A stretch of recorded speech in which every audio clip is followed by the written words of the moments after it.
लखेड़ा जी, एक संदेश जी और है। पूरे जी चुनाव की कमान प्रधानमंत्री जी ने अपने हाथ में ले रखी थी। अमित शाह जी सबसे कम दिखाई दिए, वरना अमित शाह आमतौर पे किसी भी राज्य के चुनाव में बहुत एक्टिव रहते हैं। अमित शाह बहुत कम दिखाई दिए। योगी आदित्यनाथ की शायद मेरे ख्याल से सिर्फ 3 दिन सभाएं कराई गई। सारी कमान प्रधानमंत्री जी ने अपने हाथ में रखी।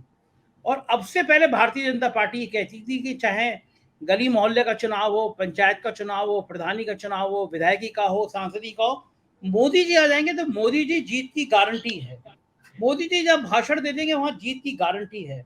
लेकिन कर्नाटक में जो हुआ उसके बाद क्या मोदी का चेहरा अब धीमा पड़ने लगा है। मयूर जानी ने कहा कि गुजरात में बीजेपी कह रही है, मोदी जी की टीम कह रही है कि जितनी सीटें आ गई है 64 सीटें के आसपास, ये भी अगर मोदी जी नहीं जाते तो 20 सीटें आती। वो इस तरह ट्विस्ट कर रही है। लेकिन इतनी करारी हार के बाद क्या ब्रांड मोदी अब फीका होने लगा है उमाकांत जी? देखिए, ये तो जिसको कहते हैं ना, प्रत्यक्षम किम प्रमाणम, ये तो बहुत स्पष्ट हो गया। इसमें तो कोई शंका की कोई बात ही नहीं रह गई है। देखिए, एक तरफ एक सरकार थी जो आपने लोकतंत्र का अपहरण करके बनाई हुई थी। कोई मैंडेट आपको, प्राकृतिक नेचुरल मैंडेट नहीं था आपको कि लोगों की, जनता ने आपको एक निर्वाचित सरकार को चुना हो वहां पर और उसके बाद आपको पदारूढ़ किया हो, ऐसा कहीं नहीं था। आपने वहां बीच में एक कोई पार्टी की एक कोलिशन गवर्नमेंट थी। वो गवर्नमेंट कमजोर थी किसी कारण से, जो भी उसके कारण रहे हो, और वो टूटे। आपने उसका फायदा उठाया, वहां एमएलए को अपने मिला के, अपने साथ मिला बुला करके, और आपने एक सरकार बना दी वहां पर। और वो सरकार आपने अपरिहित लोकतंत्र की एक सरकार।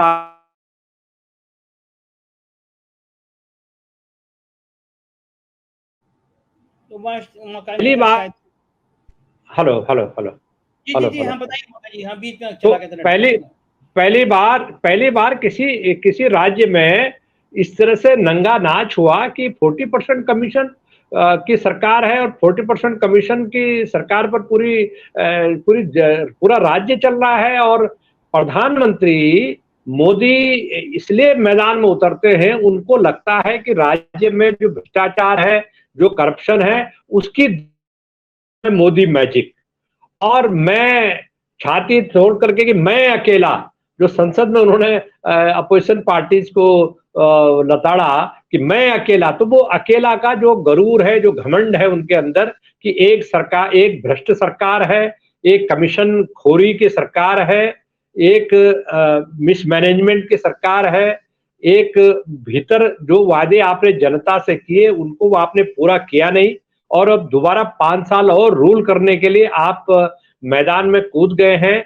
और ये जो चीजें जुड़ी हैं आपस में, और जनता ने इतना करारा झटका दिया कि आपको पानी पानी पीने के लिए नहीं छोड़ा, पानी पीने तक का ही आपको मौका नहीं लगा। ये अलग बात है कि आपने तमाम तरह के जो मेल प्रैक्टिसेस होती हैं चुनाव को प्रभावित करने के लिए, उस सब के बाद भी बेहिसाब पैसा हम देख रहे थे कि कैसे एक विधायक ने घरों में लोगों के गिफ्ट भिजवाए, और लोग वो गिफ्ट ले ले करके किस तरह से विधायक के घर पर कूड़ेदान की तरह वो कपड़े फेंक रहे थे और गिफ्ट फेंक रहे थे। तो ये मुझे लग रहा है कि एक शुभ संकेत है, और मोदी जी की ये निजी हार है, और ये डंके की चोट पर उनकी निजी हार है। क्योंकि वो लगता था कि वो जो हिंदुत्व का बजरंग बली की जय 12 सभाओं में उन्होंने नारे लगाए कि बजरंग बली की जीत होगी या नहीं होगी, हाथ खड़ा कीजिए। और जो उनका स्टाइल है, लोगों को चुनाव में मूर्ख बनाने का, और अपना एक ऐसा दिखाने का कि देखिए वो तो धरती पर ऐसा अवतार के रूप में आए हैं, भगवान के अवतार के रूप में, कि वो तो पता नहीं आने वाले कई सालों तक, सैकड़ों सालों तक उनका यहाँ भारतवर्ष में उनका राज चलना है, उनका शासन चलना है। लेकिन इससे उनकी बीजेपी की पार्टी के भीतर और पार्टी के बाहर उनकी जो पूरे कार्य प्रणाली है, कार्यशैली है, उनकी जो नीतियों की, उन सब पर एक किस्म से करारी चोट लगी है। और ये छोटी मोटी चोट नहीं है कि ये इसको आप एक पॉलिटिकल बयानबाजी से और स्टूडियो की बयानबाजी से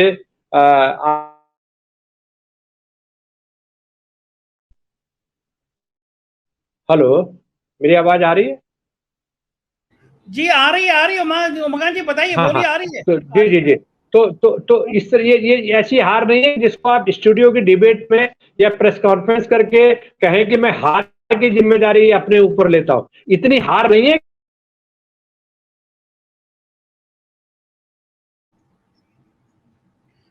जी बिल्कुल बिल्कुल, कह रहे हैं, लेकिन सुशील जी। पिछले 9 साल में। हेलो। जी हाँ जी जी जी। उमाकांत जी बोलिए, आपकी बात बिना हेलो। रोक दीजिए। हाँ उमाकांत जी आ रही है, बोलिए बोलिए उमाकांत जी, बोलिए, आप कुछ कह रहे थे। उमाकांत जी माइक अनम्यूट कर लीजिए, माइक आपका म्यूट है, उमाकांत जी माइक म्यूट हो गया है। जी जी मैंने प्लीज। मैंने कर तो दिया था। अब ये ठीक। कुछ टेक्निकल। अब ठीक है। हाँ नहीं, हाँ अब छोड़ दीजिए, एक बार करके छोड़ दीजिए। हाँ ठीक है, ठीक है, ठीक है, ठीक है, ठीक है। नहीं, फिर म्यूट हो गया, फिर म्यूट हो गया। उसको दबाइए और थोड़ी देर को आप छोड़ दीजिए, उसको ऐसे ही छोड़ दीजिए। ठीक है, बिल्कुल अब ठीक है। ठीक है। हाँ ठीक है, ओके ठीक ओके। है। तो आपने देश में जिस तरह का माहौल खड़ा किया, उसके सवालों के जवाब, क्योंकि प्रधानमंत्री कोई प्रेस कॉन्फ्रेंस तो करते नहीं है कि प्रेस कॉन्फ्रेंस करके सवालों के जवाब दें, लेकिन ये है कि ये उम्मीद की जाती है उनसे कि वो उन तमाम सवालों के जवाब दें जो पिछले 9 साल से उनकी पार्टी के नेता, उनकी पार्टी की सरकार और जिन नीतियों पर वो चल रहे हैं, जिस तरह से वो संविधान की धज्जियां उड़ा रहे हैं उनकी पार्टी केंद्र में और राज्यों में, खुलेआम कर्नाटका में किस तरह से पिछले 1 साल पहले किस तरह से सांप्रदायिकता का माहौल, हिजाब नहीं चलेगा। और वहां देखिए ना, कहाँ उत्तर प्रदेश में चुनाव हो रहा था और कर्नाटका में एक लेबोरेटरी के रूप में, लेबोरेटरी होती है ना, कहीं वो लेबोरेटरी में सामान बनता है, केमिकल बनता है और उसका इस्तेमाल पूरे पूरे देश दुनिया में निर्यात होता है, प्रयोग होता है। तो आपने एक लेबोरेटरी में सामान आपके हिसाब 1 साल भर से आप तैयार कर रहे थे ताकि लोग जो बुनियादी जो प्रश्न है देश की जनता के, आवाम के सामने, उन प्रश्नों से लोगों का ध्यान हटाएं, ध्यान बटाएं। और उसके बाद आप उत्तर प्रदेश और उत्तराखंड और पंजाब में जब चुनाव हो रहा था, उसी एन चुनाव के वक्त आपने हिजाब और तमाम तरह के जो मुद्दे बनाए और कर्नाटका को आपने लेबोरेटरी के रूप में इस्तेमाल करने की कोशिश की। लेकिन सीधी सी बात है कि एक और बात कर करके मैं अपनी बात को खत्म करूंगा कि 2024 में के जो चुनाव की जो हालांकि ये विधानसभा का चुनाव है, इसमें कोई एक केंद्र की सरकार के लिए मैंडेट नहीं है ये, लेकिन एक जिसको कहते हैं आपका इकबाल जो है ना, आपको सत्ता में बने रहने का जो इकबाल है, उस इकबाल को चुनौती दी है कर्नाटक की जनता ने। और मुझे ऐसा लगता है कि आने वाला वक्त, आने वाले कुछ महीने बड़े रोचक होंगे। भारतीय जनता पार्टी के भीतर जो घटनाक्रम होंगे, वो घटनाक्रम बहुत महत्वपूर्ण होंगे। क्या जिस डगर पर, एक सांप्रदायिक डगर पर आप चीजों को ले जाने की चेष्टा कर रहे हैं, देश को ले जाने की कोशिश कर रहे हैं, देश के संविधान को अप्रासंगिक बनाने की कोशिश कर रहे हैं, पार्टी का के भीतर जो ढांचा है भारतीय जनता पार्टी का, उसमें जो जो नरमपंथी लोग थे, जो अटल बिहारी वाजपेयी और आडवाणी जी के दौर के भारतीय जनता पार्टी थी, जिसमें एक मानवीय चेहरा होता था, एक मानवीय रुख होता था। और ऐसा नहीं था कि वहां एक उग्र हिंदुत्व का आंदोलन नहीं चला था, राम मंदिर आंदोलन चला, व्यापक पैमाने पर हिंसा हुई, बेकसूर लोग मारे गए। लेकिन उसके बाद एक एक आत्मनिरीक्षण हुआ भारतीय जनता पार्टी के भीतर और उससे ये हुआ कि चलो, लेकिन उसके बाद इन्होंने कहा कि देखिए देखिए, इस देश में अगर राज्य करना है तो धार्मिक धर्म, हिंदुत्व और हिंदू धर्म, हिंदू राष्ट्र, ये हिंदू राष्ट्र का जो नारा है, इस देश में जो गरीब है, जो जो बेचारा है, जिनके पास इस तरह का साधन नहीं है जिंदा रहने का, उनको उनकी उपेक्षा करने का सबसे बड़ा हथियार है कि लोग रोजी रोटी, रोजगार, अस्पताल, बिजली, सड़क, पानी, कपड़ा लत्ता, इसकी बात ना करें। क्योंकि धर्म में आपका एक जुमला है इन लोगों का कि देखिए धर्म क्या होता है, पहले तो हमारा धर्म जो है, पहले धर्म सुरक्षित रहना चाहिए, रोजी रोटी, रोजगार और बेटियों और बेटों की शादियां तो होती रहेगी। इस तरह की जो नैरेटिव, इस तरह के उन्माद, इस तरह का चीजें आप जब खड़ी करेंगे और एक छोटी छोटी जीतों पर, छोटी छोटी जगहों पर आप मोदी के नाम पर वोट मांगेंगे। मैं कल गाजियाबाद में था और वहां पर म्यूनिसिपैलिटी का इलेक्शन था, तो कह रहा था मोदी के नाम पर, मोदी को दे रहे हैं वोट। तो अब बताइए, म्युनिसिपैलिटी में पार्षद का चुनाव में भी मोदी मोदी मोदी के नाम पर आपने इस तरह से कर दिया कि लोगों के पास कोई काम धाम नहीं है, बोले इसके अलावा कोई काम धाम नहीं है कि देश को आपने जिस तरह से चुनावी मशीनरी। हेलो, आवाज आ रही है? हेलो, आ रही है सर, आ रही है जी जी। तो देश को जिस तरह से आप ले जाना चाहते हैं, देश को जिस रास्ते पर ले जाना चाहते हैं, वो रास्ता कर्नाटक की जनता ने ठुकरा दिया है। कर्नाटक की जनता ने आपको सबक सिखा दिया है कि आप ये रास्ता छोड़ दीजिए। अगर आप ये रास्ता नहीं छोड़ेंगे तो हम आपको सबक सिखाएंगे, और सबक सिखा दिया।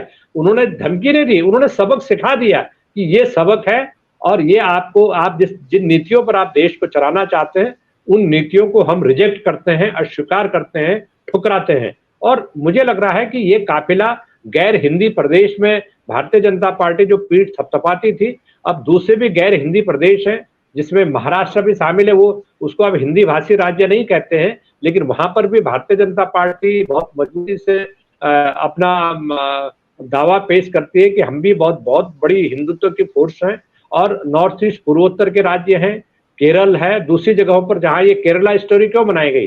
केरला स्टोरी इसलिए बनाई गई कि केरला में जो कुछ प्रतिशत वहां हिंदुत्व है, कम से कम वो वोट बैंक कॉन्सेंट्रेट किया जाए। उस बहाने उस केरला स्टोरी को आप पूरे देश में घुमाएं। क्या आपको पास आंकड़े, आपके पास तो आंकड़े ही नहीं है। आपके पास तो किसान आंदोलन के दौरान 700-750 किसानों की मृत्यु हुई है। आपने तो पार्लियामेंट में 2 मिनट का मौन तक रखने के लिए आपका सम्मान गिर रहा था। नोटबंदी के दौरान कम से कम 125 से ज्यादा लोग लाइनों पे खड़े होकर के मर गए, हार्ट अटैक से मर गए, छोटी ब्लड प्रेशर की दवा के कारण, दवा ना खाने की वजह से मर गए, क्योंकि लोगों को पता था कि मैं 2 घंटे से 3 घंटे से धूप में लाइन में खड़ा हूं, और मैं कहीं जाऊंगा तो मेरे को फिर दोबारा लोग लाइन में नहीं आने देंगे। तो लोग उसमें मर गए, भूखे प्यासे लोग मर गए, गरीब लोगों ने आत्महत्याएं कर ली, लोगों के रोजगार छिन गए करोड़ों लोगों के। आपने देश में लॉकडाउन लगाया, कोई वेलफेयर जो सरकार होती है, जो जिसको कल्याणकारी सरकार होती है, क्या लोगों को सड़कों पर इस तरह से लावारिस छोड़ा जाता है कि लोग 800 और 900 किलोमीटर पैदल जाकर के अपने घर जा रहे हैं?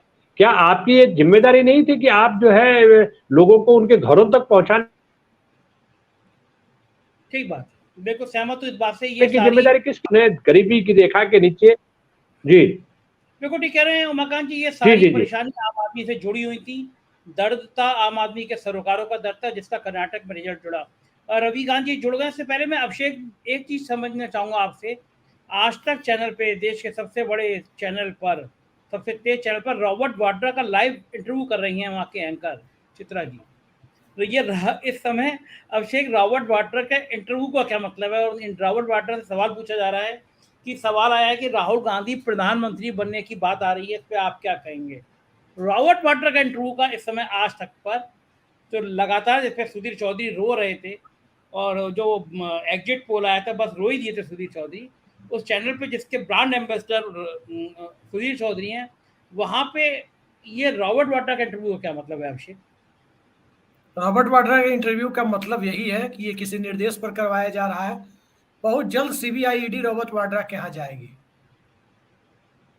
पहले रॉबर्ट वाड्रा को फेस बनाएंगे, समझ रहा हूँ जी। इससे ज्यादा मुझे समझ में नहीं आ रहा है, क्योंकि बिना किसी दिशा निर्देश के तो गोदी मीडिया के एंकर अपनी खांसी भी बाहर नहीं निकाल, खांस भी नहीं सकते। गोदी मीडिया में जो पूरा जो नैरेटिव चल रहा है ना, वो नैरेटिव दरअसल अब एक चैनल में भी देख रहा था, उस चैनल पे चल रहा है। बड़ी सी अदालत वीकेंड पे लगाते हैं वो लोग, किसी गेस्ट को बुला के। वहां चल रहा था क्या, उत्तर प्रदेश में भगवा पताका। अब देखिए, पूरा देश कर्नाटक देख रहा है, उनके लिए स्पेशल प्रोग्राम कर्नाटक पर नहीं है।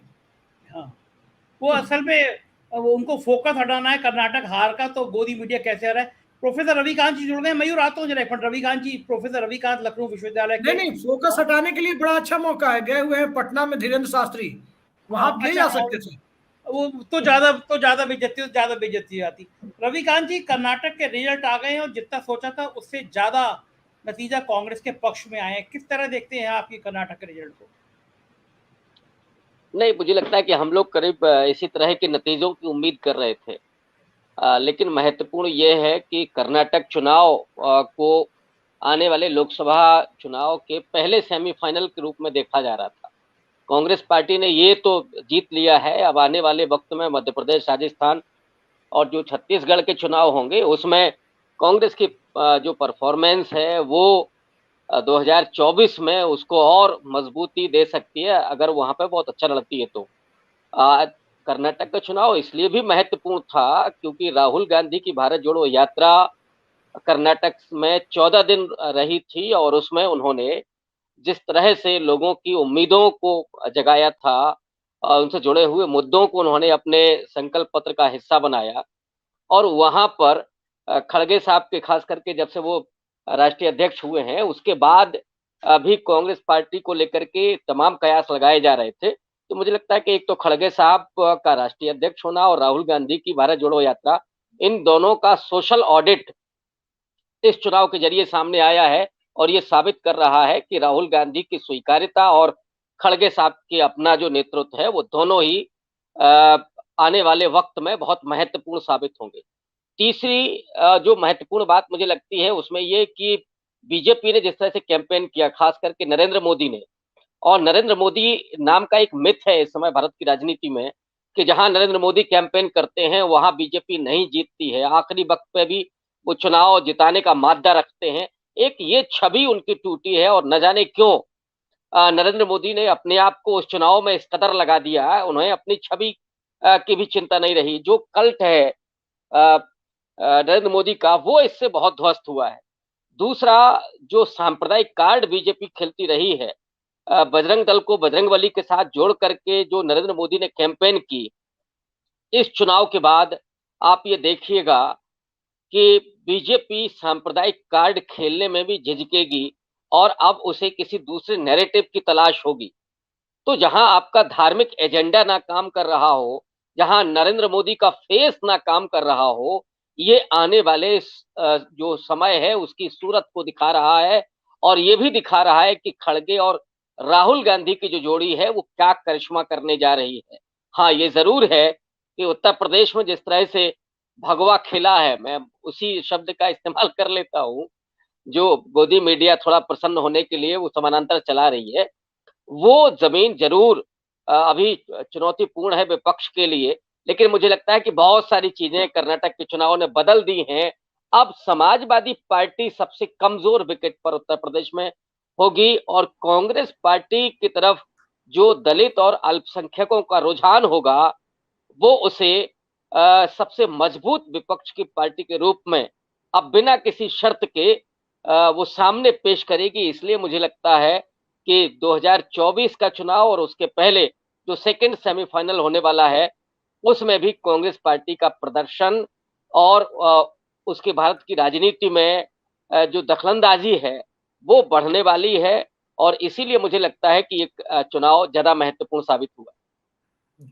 मयूर जानी साहब, आवाज मिल रही है आपको? आपकी आवाज नहीं मिल रही है। मेरी आवाज आ रही है आपको भी? मेरी आवाज आ रही है? आप ये बताइए, जैसा कि रविकांत जी कह रहे हैं कि 2024 का चुनाव मुश्किल होगा, तो क्या वाकई 24 का चुनाव 24 में ही होगा या उससे पहले के भी आसार आपको दिखाई दे रहे हैं? नहीं, मुझे पहले के आसार दिखाई दे रहे हैं, अभी दिखाई दे रहे हैं। अब ऐसा लग रहा है कि शायद पहले हो जाए, हालांकि अभी से बोलना बड़ी जल्दबाजी हो जाएगी, लेकिन एक हम देखते हैं ना, वो एक जो वो वातावरण का एक जो बनना देखते हैं हम या उसकी शुरुआत देखते हैं, तो ऐसा अभी लगना शुरू हुआ है कि हो सकता है कि चुनाव जो है 24 या तो 30 के एंड में हो जाए, ये संभावना अभी हमको लग रही है। आगे देखने क्या होता है। पर दूसरी बात ये भी है, मैं आपको बताना चाहता, जो मैं उस समय फिर नेटवर्क के कारण बता नहीं पाया, जो नेटवर्क इश्यू हो गया। देखिए, भारतीय जनता पार्टी में ये हम पहले भी बात तो कर चुके हैं, ऐसी कोई नई बात नहीं कह रहा हूं मैं, लेकिन अभी इस वक्त जो आज मेरी कुछ लोगों से बात हो रही थी, भारतीय जनता पार्टी में इस परिणाम को लेकर जो है कुछ और ही, और संघ में भी, दोनों जगह पे बहुत कुछ है, चहल पहल होना शुरू हो गई है।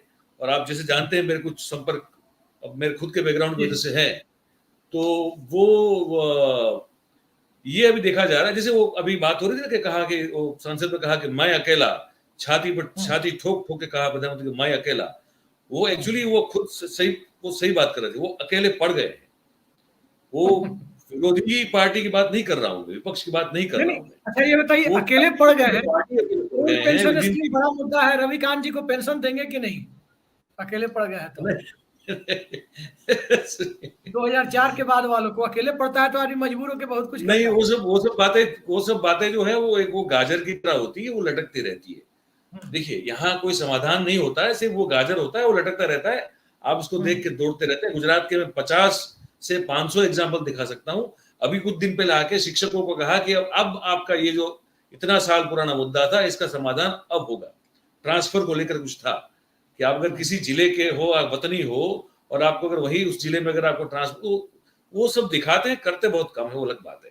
मैं कुछ और कह रहा हूँ, मैं ये कह रहा हूँ कि ये जो कार्य नीति उनकी जो चल रही है ना, कार्य करने की नीति जो रिवेंजफुल है, जो वेंडेटा वाली है, जो गला दबोच के विपक्षियों और अपने जितने भी प्रतिद्वंदी है सबको खत्म करने की है, इस नीति से मुझे ये बताया गया है कि अमित शाह जो खुद अपने आप में एक बड़ी ब्रूटल फोर्स है, वो भी अब बहुत कुछ अरसों से असहमत चल रहे हैं। कह रहे हैं कि ये हम शाश्वत नहीं है, वो भी जानते हैं।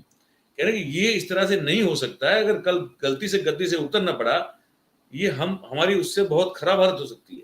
तो ये जो इनकी सीबीआई, ईडी, आईटी वाली जो नीति है, उससे ऑलमोस्ट कोई भी अब सहमत नहीं चल रहा है पार्टी में, संघ में तो है ही नहीं। और एक चीज बता दूं मैं आपको, कुछ 15 दिन या 20 दिन हुए हैं, ज्यादा दिन नहीं हुए हैं, अहमदाबाद में शिवानंद आश्रम में एक वो संतों की बड़ी एक 3 दिन की शिविर चली। संत महंत जितने भी थे उसमें जगत गुरु शंकराचार्य, सदानंद सरस्वती साहब भी, वो महाराज भी आए थे वहां पे, नंदी स्वामी जी। तो 3 दिन का पूरा मीटिंग चला था, शिविर चला। उसके बाद जो अंतिम दिन था, उस दिन मोहन भागवत और अमित शाह दोनों उस कार्यक्रम में मौजूद थे। और उस कार्यक्रम के बाद 1 से 1.5 घंटा जो है दोनों की एक बैठक चली। हालांकि अमित शाह की बैठक आमतौर पर आरएसएस के सुप्रीमो के साथ नहीं होती है। अगर आप देख ले पिछले इतिहास निकाल के 8-10 सालों का, मुश्किल से अमित शाह जो है वो कभी आप मोहन भागवत से मिले होंगे, बहुत कम देखने को मिलेगा आपको। वो 1.5 घंटा मीटिंग चली। हमने कुछ हमारे सोर्सेज थे, हालांकि उन दोनों के अलावा उस रूम में कोई नहीं था। तो ये तो दावा नहीं कर सकते कि वो दोनों बीच में बात हुई, हमको कोई बताएगा, क्योंकि वो दोनों ही थे और कोई नहीं था। लेकिन हम सूंघने की कोशिश करते हैं तो हमको जो सूंघते जो समझ में आ रहा है वो ये आ रहा है कि कुछ ऐसी बात तो थी, जिस तरह की जो ईडी, सीबीआई से लेकर हर चीज का जो उपयोग हो रहा है, जिसको हम लोग दुरुपयोग कहते हैं, वो जो है उसको लेकर एक बहुत बड़ी एक चिंता दोनों के मन में है। और ये भी है कि 2024 में अगर ये इसी तरह से चलते रहे और इनके साथ सबको मजबूरन चलना पड़ रहा है। अभी देखिए, ये कोई राजी खुशी से नहीं चल रहे इनके साथ। जो मुझे समझ में आ रहा है वो ये आ रहा है कि वो कहा ना उन्होंने, मैं अकेला हूँ, एक्चुअली अकेले ही है, वो मजबूरी में भी सब कुछ पड़ रहा है। तो वो मजबूरी से कैसे निकला जाए, भारतीय जनता संघ बिल्कुल चाहता है कि 24 में भारतीय जनता पार्टी की ही सरकार बने, अदरवाइज वो 100 साल पूरा करने का और भव्य उत्सव मनाने का सपना वो पूरा नहीं हो पाएगा। हो सकता है कि कोई और सरकार बने तो उन पर बैन भी लग जाए, ये भी हो सकता है। तो उनको बीजेपी की सरकार तो चाहिए, पर ये जो महापुरुष बैठे हैं कुर्सी पे, उनका क्या हल निकाला जा सकता है, उनकी जगह किसको रिप्लेस किया जा सकता है, और कैसे किया जा सके ताकि कोई ऐसा बखेड़ा खड़ा ना हो, उस पर तो चिंतन चल रहा है पूरा। ये मैं आपको बता रहा हूँ। तो ये जो कह रहे हैं कि मैं अकेला हूँ, वो सचमुच में अकेले हैं। अब वो कब तक अकेले चल पाएंगे, 2024 तक चल पाएंगे क्या? और क्या 2024 अगर हम बात कर रहे हैं कि वो चुनाव थोड़ा जल्दी अगर हो जाए, तो क्या उसको अपने आप को अकेले जिता पाएंगे? क्योंकि अकेले चलने की इनकी वृत्ति प्रवृत्ति जो है वो गुजरात से हम देख रहे हैं लगातार। 2005 का जो स्थानीय इकाई का चुनाव था, 6 महीने तक लगातार जो है नगर पालिका, महानगर पालिका, जिला पंचायतें, ये सब जो है भारतीय जनता पार्टी के तमाम रिबेल पाटीदार विधायकों और केशु भाई के आशीर्वाद के बावजूद भी अकेले खुद लड़कर जीते थे। उन्होंने उस समय साबित किया। तब से मैं देख रहा हूँ, लगातार देख रहा हूँ। अब वो अकेला चलना जो है वो इस बार भी फायदेमंद साबित होगा, या फिर कहीं एक जगह पे जाके ब्रेक लगेगी, ये इस बार जो है 24 या 23 एंड तक जो भी होगा उसमें हमको देखना।